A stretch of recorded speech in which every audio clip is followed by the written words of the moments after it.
అందరికీ నమస్కారం. Welcome to Telugu health focus. నేను మీ యాంకర్ రోజా. ఈ రోజు మనతో పాటు ప్రముఖ న్యూరాలజిస్ట్ శశాంక్ గారు ఉన్నారు. మాట్లాడదాం. Hello doctor. నమస్తే అండి. సార్ నమస్తే. ఎలా ఉన్నారు sir? I'm fine. Super sir. Sir ఈ మధ్య కాలంలో యంగ్ ఏజ్లో కూడా స్ట్రోక్స్ వస్తున్నాయి, బ్రెయిన్ స్ట్రోక్. ఒకప్పుడు మాకు ఎలా ఉండేదంటే బ్రెయిన్ స్ట్రోక్ వచ్చిందంటే కొంచెం వృద్ధులకు వచ్చేది, అంటే ఎల్డర్లీ పీపుల్కి వచ్చేది అనేది ఉండేది. ఎందుకు సార్ అంటే ఇంత చిన్న ఏజ్లో, అంత యంగ్ ఏజ్లో కూడా బ్రెయిన్ స్ట్రోక్ రావడానికి రీజన్ ఏంటి? ఓవరాల్గా అండి, over time what we understand is stroke is usually a disease of the elderly. ఏంటంటే కొలెస్ట్రాల్ ప్లాక్స్తో రక్తనాళాలు బ్లాక్ అయితే స్ట్రోక్ అవుతుంది. Because the blood supplies block అయిపోతుంది బ్రెయిన్కి. Okay. So that is most common కారణం దానికి ఎల్డర్లీ పేషెంట్స్లో, అంటే ఏజ్డ్ పేషెంట్స్లో ఇట్ ఈస్ లాంగ్, చాలా రోజు నుంచి బీపీ ఉంటూ, sugar, smoking and cholesterol. These are the most common causes for stroke. Young ఏజ్లో కారణం కొంచెం వేరే ఉంటాయండి. One thing is that in some patients stroke can occur because of something called autoimmune disease. దాంట్లో రక్తనాళాల్లో వాపు వస్తుందండి. సో యూజువలీ యంగ్ ఏజ్లో when there is a stroke, we think of these conditions in which జెనెటిక్గా లేకపోతే ఎక్వైర్డ్గా పేషెంట్స్కి రక్తనాళాల్లో వాపు వచ్చి they are developing clot inside blood vessels multiple ఏరియాస్లో. ఇంకొక common cause for stroke in young patients అంటే ఒకటి హార్ట్ బీట్ ఇర్రెగ్యులర్ బీట్ అవ్వడం. So when the heart is ఏమైనా స్ట్రక్చరల్ డెఫిసిట్ ఉంటే, లేకపోతే చిన్న వయసులో రుమాటిక్ హార్ట్ డిసీజ్ కొన్ని పేషెంట్స్కి అయితే, సో దీస్ పేషెంట్స్కి ఏమవుతుందంటే the heartbeat, the pumping ఇర్రెగ్యులర్గా ఉంటుంది. So because of the slow blood flow, because of the irregular pumping, blood flow slow అయిపోతుంది హార్ట్లో, అండ్ అక్కడ క్లాట్ వచ్చేస్తుంది. So when that again becomes normal, ఆ clots go to the brain and cause stroke. So that is one of the causes in younger patients stroke అవ్వడానికి. Apart from this, what is happening now is that even this older age patients, what we used to see strokes like because of cholesterol plaques, we started seeing it at a much earlier age. Before this to be 60-65 age, now it's coming in 40-45. Why is that? Because of the change in culture. We like doctors also, lot of IT culture shift on the lot of sitting jobs unnai ippudu. There's not much walking around. Well, inka because of a lot of competitions, stress ayinattu, people are getting a lot of stress. And also because of the stress, people are smoking a lot. And fast food is so readily available.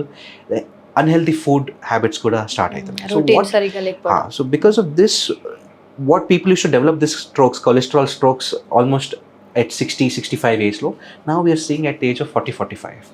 Inkoka chinna point, COVID was a very big change in the medical fraternity and history of patients also. Patients, everyki COVID వచ్చింది, they developed a lot of these autoimmune conditions like we had mentioned. So it was noticed quite frequently that COVID వచ్చిన తర్వాత పేషెంట్స్కి young ఏజ్లోనే రక్తనాళాల వాపు, మెదడు వాపు, ఈ అన్ని డిసీజ్ కూడా కనిపించినాయి మాకు.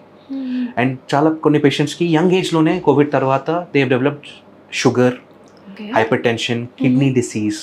సో ఈ అన్ని over time because of starting in young age, within 5 to 10 years lone they have started developing these cholesterol plaques in the brain itself. So this is one more factor that it has been found, and it has been established that ki COVID though, if you have had COVID in past history, then that is also one contributory factor for stroke in young. Sir ఇప్పుడు అలా stroke వచ్చినప్పుడు, అంటే before ఒక stroke వచ్చేటప్పుడు మన బాడీలో ఏమైనా changes కనిపిస్తాయా sir? అంటే మనం గుర్తించవచ్చా మేబీ నాకు ఏదైనా ప్రాబ్లం ఉంది అన్నట్టు? Very good question. స్ట్రోక్ అంటే, so what they stay, stroke is not ఒక రోజులో కాదు. అయితే దట్ ఈస్ తెలుగులో వాట్ యూ కాల్ సాజిష్, ప్లాన్డ్ దిస్ థింగ్, షరియన్ అంటారు కదా. So that is what it is called. So this is happening since many years. So like I mentioned, in elderly patients especially, because of any risk factors though, melliga when the clot is getting deposited in the vessels, over time it is becoming narrower. So when it comes to a certain point, మనకి అప్పుడప్పుడు కొన్ని పేషెంట్స్కి warning strokes వస్తాయి. So before 1 month or 2 months before, అరే ఆ రోజు నేను లేసాను, my hand was not working, కొంచెం లేకపోతే జస్ట్ తిమ్మిరి వచ్చినాయి, కొంచెం I was not able to break roti, లేకపోతే బటన్ వేసుకోపోయాను, ఒక 5 minutesకి sir I was not able to walk, సరిగా ఇంబ్యాలెన్స్ వచ్చింది నాకు, లేకపోతే ఒక 5 minutesకి నా మాట ఆగిపోయాను సార్, ఐ వాజ్ మాట్లాడడానికి ట్రై చేస్తున్నాను బట్ వర్డ్స్ రావట్లేదు, that's called aphasia. So these are all depending on which part of the vessel of the brain is affected ఆ లక్షణాలు కనిపించవచ్చు మనకి. సో బికాజ్ అది కొంచెం ట్రాన్సియంట్గా బ్లడ్ ఫ్లో స్టాప్ అయింది, దెన్ ఇట్ రిస్టోర్ అయింది, అందుకే పేషెంట్ రికవర్ అయిపోతారు. వాళ్ళు ఏమనుకుంటారు, ఇప్పుడు సమ్మర్ ఉంది, వాటర్ తాగలేదు, పనుకోలేదు, స్ట్రెస్లో ఉన్నాను. సో దే అంటే జనరల్గా హ్యూమన్ నేచర్ అంటే to ignore something that it is not a big problem. But it's important to know, Andy, if you have developed this kind of symptoms, it's better to get yourself checked up once, because if we can target this before only, stroke వచ్చిన రోజులో obviously there's a time gap when you by the time you reach a hospital, when you're able to provide. So if you are able to restore this blood flow or start you on medications to prevent further blockage of vessels low, we can avoid the ante stroke వచ్చిన రోజు because of the delay. Sometimes patients might not recover completely, so we can prevent that kind of deficit. Ante if you come on the day of the stroke, after it comes, recover aitaru, but they can be left with some kind of koncham cheyi weakness, koncham kaal weakness, koncham speaking difficulty.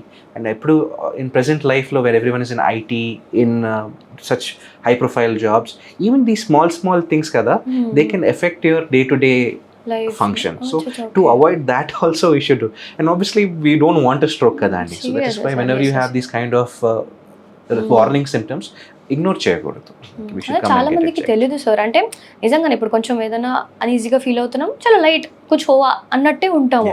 కానీ చాలా మందికి అసలు న్యూరాలజిస్ట్ని ఎందుకు కలవాలి, ఎందుకు consult అవ్వాలన్న ఒక awareness కూడా లేదు. సో దాని గురించి కూడా కొంచెం మా వ్యూయర్స్కి చెప్పండి సార్. అంటే ఎలాంటి ప్రాబ్లమ్స్ ఉన్నప్పుడు మన బాడీలో ఎలాంటి చేంజెస్ కనిపించినప్పుడు, ఎలాంటి సిమ్టమ్స్ కనిపించినప్పుడు. మెయిన్ 4 things అండి. నేను ఇప్పుడు what I already mention. One thing, whenever you feel అప్పుడు ఏమైనా ఈ సిమ్టమ్స్ మీకు డౌట్ వస్తే ఫాస్ట్ ప్రోటోకాల్ అంటారు దానికి, FAST. F అంటే ఫేస్లో ఏమైనా ఏసిమెట్రీ ఉందా, అంటే ఫేస్ వంకర పోతుందా, లిప్స్ ఏమైనా వంకర పోతుందా, that is one thing. A is for arm. Arm అంటే చేయి ముందు పెట్టి మీరు కళ్ళు మూసుకుంటే you can ask someone to see, నా చేయి ఏదో ఒక చేయి కింద పడిపోతుందా లేదా. That is also one early sign of starting of stroke. S అంటే స్పీచ్. స్పీచ్ అంటే మాట తడపడుతుంది, లేకపోతే వర్డ్సే రావట్లేదు మీకు అర్థమవుతుంది ఏం మాట్లాడుతుంది, but you not able to speak. That is one thing for speech. And దీంట్లో వన్ మోర్ ఇస్ ఇంబ్యాలెన్స్ అండి. వైల్ వాకింగ్ సడన్ ఇంబ్యాలెన్స్, మీరు నడుస్తున్నారనుకో, యూర్ కాల్ ఎవరైనా they will say in front of you, ఏంటి మీరు తాగినారా, ఇట్లా డ్రంక్ ఇన్ గేట్ లాగా ఏమైనా start అయితే, that is also one of the signs for stroke, చిన్న మెదడులో స్ట్రోక్ అయితే. అండ్ లాస్ట్లో T అంటే time. That is the most important thing అండి. Why? Because every minute where the బ్రెయిన్కి బ్లడ్ సప్లై రావట్లే, almost millions and millions of neurons చచ్చిపోతున్నాయి. So that becomes irreversible damage to the brain. మనం ఇమీడియట్గా అది restore చేస్తే further damage stop చేసుకోవచ్చు. So యూజువల్గా ఇప్పుడు స్టడీస్ అయినట్టు what we have found is that 4.5 hours లోపల్స్ వస్తే we can offer one injection అండి పేషెంట్స్కి. క్లాట్ బస్టర్ ఇంజెక్షన్ అంటారు దానికి, థ్రాంబోలైసిస్ అంటారు. So we give that injection through the vessels only. So there are 2 types of injections in that. One is given as over time, oka ganta meeda eltadi mellega. Oka injection, now it is another preparation where we can give it directly to the patient. So injection iste konni patients ki that chances untai that blood, that clot might dissolve అయిపోవచ్చు. If that is not dissolved also andi, over 3 months ఏం చూసామంటే, what patients did not receive injection and A patients కి injection ఇచ్చాము 3 months తర్వాత చూస్తే patients injection తీసుకున్న patients were able to walk better compare to patients who did not receive the injection. Second ఏంటంటే, what you have to understand is that this is not a guarantee కి అదే injection ఇస్తే అది open అయిపోతుంది. If పెద్ద రక్తనాళాల్లో blockage ఉంటే అప్పుడప్పుడు ఇంజెక్షన్ ఫెయిల్ అవ్వచ్చు, it will not open up the clot. ఆ పేషెంట్స్కి ఏం చేస్తామంటే, we look at the scans, patient పరిస్థితి ఏమైనా బ్లీడింగ్ ఉందా లేదా అని, అండ్ మనం రక్తనాళాల్లో వెళ్ళి we can remove the clot by suctioning the clot. So that is a procedure done in local anesthesia. Ade general mattulo cheyamade. Okay.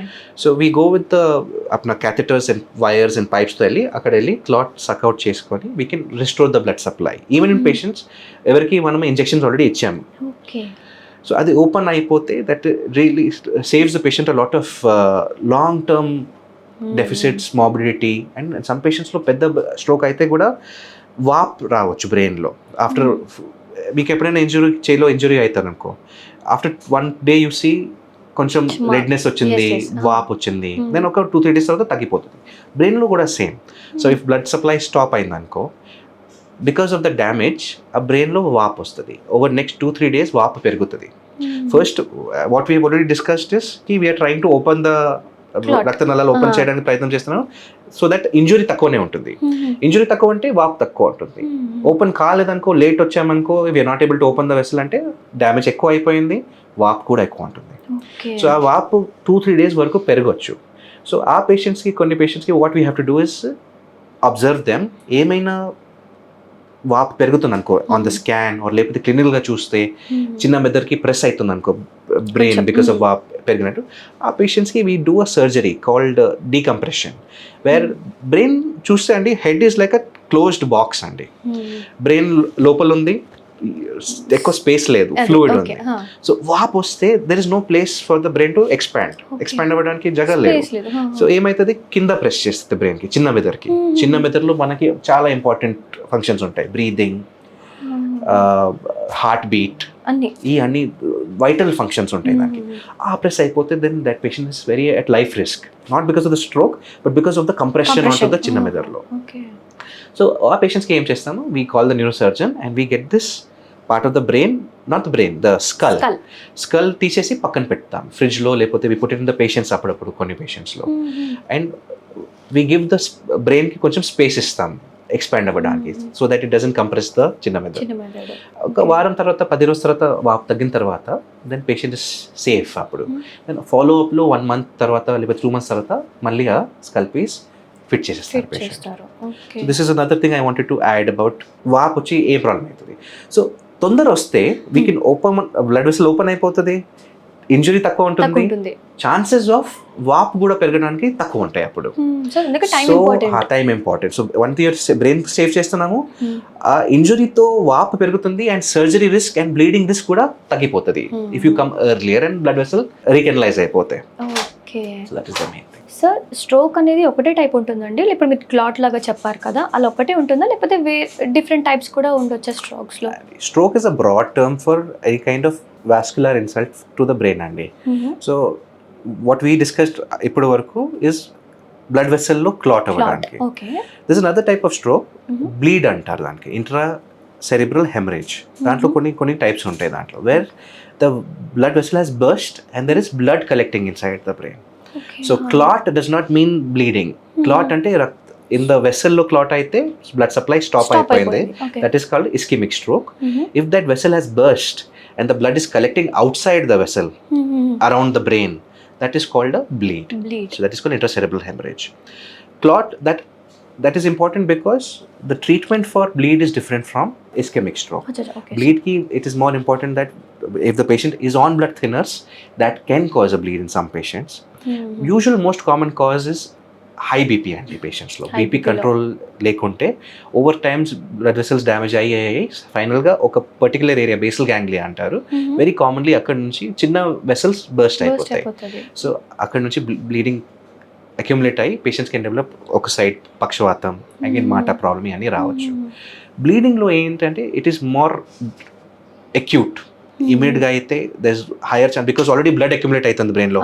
Same principle, brain is like a small closed box. So వాపు పెరుగుతుంది, ఇక్కడ వాపు పెరగట్లేదు, వాపు కూడా అవుతుంది బ్లడ్తో. But major ఏంటంటే ఇప్పుడు blood increase అవుతుంది కాబట్టి again brain has no space to expand. మళ్ళీ అది సేమ్ రిస్క్, చిన్న మెదడుకి దశ ఛాన్స్కి బ్రెయిన్ కంప్రెస్ అవ్వచ్చు. ఆ పేషెంట్స్లో ఇమీడియట్గా within 24 hours to 40 hours sometimes surgery అవసరం పడుతుందండి. దాంట్లో కూడా సర్జన్తో మాట్లాడి which type of surgery we plan is, ఒకటి అగైన్ సేమ్ థింగ్ స్కల్ ఒక పీస్ తీయడానికి, ఇంకొకటి అంటే చిన్న క్యాథెటర్ పెట్టి to remove the blood via suctioning. దాంట్లో అది బయట నుంచి అండి, that is done by neurosurgeon, that is not done through రక్తనాళాలు. కొన్ని పేషెంట్స్లో these bleeds occur because of conditions called aneurysm అండి. అన్యూరిజం అంటే రక్తనాళాలు ఓవర్ టైమ్గా బికాస్ ఆఫ్ జెనెటిక్ కాజ్ లేకపోతే ఎక్వైర్డ్ కాజ్తో రక్తనాళాల్లో వాప్ వచ్చేస్తుంది, బలూన్ లాగా ఆ వెసల్ వాల్ థిన్ అయిపోతుంది. సో అదే ఇట్లా becomes like a swelling inside the vessel wall only. So that has a higher chance of bleeding. So అప్పుడప్పుడు అదే బర్స్ట్ అయ్యి బ్లీడ్ అవ్వచ్చు అండ్ ఆ ఏటిపికల్ ఏరియాస్లో బ్లీడ్ అవుతుంది దాంట్లో. ఆ పేషెంట్స్కి what we can do is endovascular therapy అండి.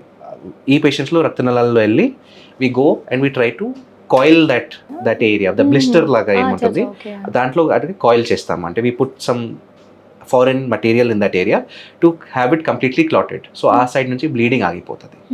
So that is known as coiling of aneurysm. So these are the few causes of bleed in some certain patients.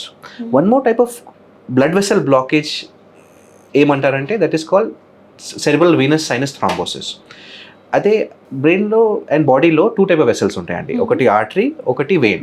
Vein blood gets it to the heart, artery takes blood from the heart to the organ. If the clot occurs in the brain veins lo, that is known as cerebral sinus thrombosis. That is also a type of stroke only. It is very common in women, especially in the postpartum. ఎప్పుడు delivery అయింగానే, operation అయింగానే first 1 to 3 months లో because of hormonal changes లేడీస్కి there is a higher chance ఇది clot అవ్వడానికి, అంటే blood కొంచెం thick అయిపోతుంది. అండ్ ఇది కూడా it can happen in some women who are smoking అండి, and also on contraceptive pills. OC pills కాంట్రసెప్షన్కి వాడుతున్నారు, and simultaneously if they are smoking, this very commonly associated with that. These are 2 more types of stroke that we had very common compared to ischemic stroke. Oh, yeah. Thank you, sir. Thank you.